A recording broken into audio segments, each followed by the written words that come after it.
Usapang boxing mga kamatsing, sa video na ito pag-uusapan natin ang karma ni Stevenson at ang banat ni Casimero kay Inoue.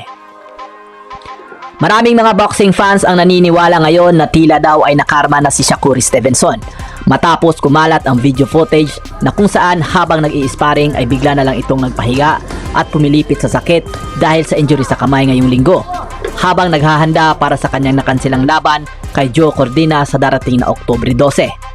Ayon sa mga ilang boxing fans, karma na daw ni Stevenson ito matapos ang hindi pagbibigay ng rematch kay Edwin De Los Santos, ang walang tigil na patutsada at paghahabol kay Gervonta Davis at pag-iwas kina William Zepeda at Frank Martin.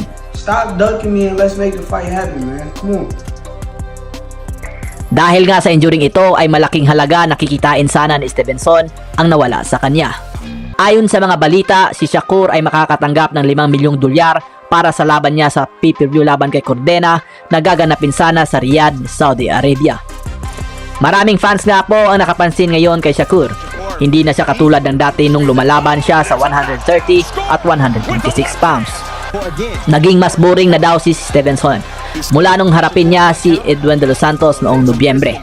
Makikita natin sa laban na iyon na hindi bagay si Shakur sa lightweight division at para siyang isda sa lapas ng tubig kumpara sa kanyang dating tagumpay laban sa mas maliit na kalaban sa super featherweight at featherweight division. Sa ngayon, wala pang malinaw na indikasyon na papalitan si Shakur Stevenson ng kanyang promoter o ng kanyang team. Bagamat may mga pangamba sa kanyang karera dahil sa paulit-ulit na injury sa kamay.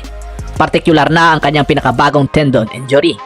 Ang promoter niyang si Ed Hearn ay nanatiling positibo na makakabalik siya sa unang bahagi sa susunod na taon. Gayunpaman, may mga usap-usapan na kung ang pinsala ay magpapatuloy o kung mabagal ang kanyang pagaling, maaaring humantong ito sa mga desisyon ng kanyang team tungkol sa kanyang kinabukasan. Sa ngayon, tila binibigyan pa si Shakur ng pagkakataong magpagaling at bumalik sa aksyon. Ngunit kailangan niyang ipakita na kayang makabawi ng buo upang maiwasang mapalitan o mawala ng bigating laban. Mabuti na lang at 2 laban lang ang pinirmahan ni Hearn kay Stevenson sa Matchroom. Kaya't maaaring tapusin na ni Hearn ang kontrata pagkatapos ng ilang pagkatalo. Kung ikaw sa Hearn, kailangan mo nang mag-isip-isip ng paraan para kumalas kay Shakur. Kahit bago pa man nagkaroon ng injury sa kamay, siguradong iniisip na ni Hearn kung paano iiwan si Stevenson kapag di sumang-ayon ang mga pangyayari sa kanyang mga plano.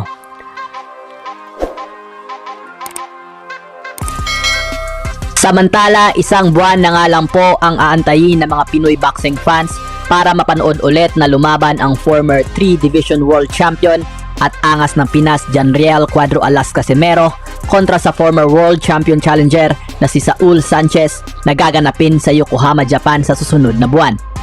Makikita sa mga latest posts ni Casimero sa kanyang official YouTube channel, Cuadro Alas It's My Boy, ang puspusang pag-iensayo para sa kanyang paparating na laban. Makikita natin na nasa kondisyon na at bato-bato na ang katawan nito.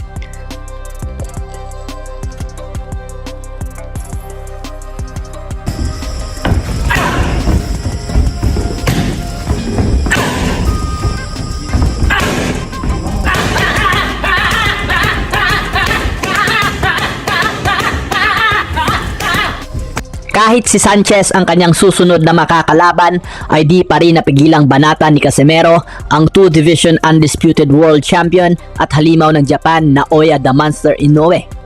Sabi ni Casimero sa kanyang caption ay wag daw itong matakot kung mapapanood man ni Inoue ang kanyang mga training videos dahil hindi naman daw ito para sa kanya. Kung magiging matagumpay si Casimero sa laban niya kay Sanchez at magtuloy-tuloy ang kanyang panalo, ay baka mabuhay pa ulit at matuloy na ang kanilang naudlot na laban sana ni Naoya Inoue. Nasa pangalawang pwesto lang si Casimero sa world ranking para sa Super Bantamweight Division.